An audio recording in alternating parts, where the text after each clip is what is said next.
Ayun daw yung mga kay pwede ka ito eh. Pasok ito, ganun. Ito. Dito talaga magkuha ko eh.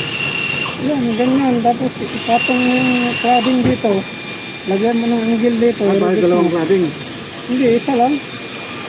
Kagaya nito, ganyan mo yung cladding. Lagyan mo ng angle dito. I-reduce mo dyan.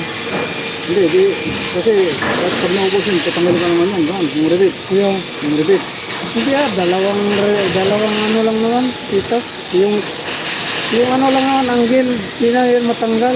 Tapos, nakaganyan yung cladding. Ngayon, yung cladding, gusto mo yung kabilog, lagarin mo. Walang bilog dito eh. Kaya, ibig sabihin, hindi ito yung nagaya ng ano, ng iyawakan. Hindi. Ito na yun, dito nga, kunyari, ito yung ano nung gas, salpak siyang gano'n eh. Salpak siyang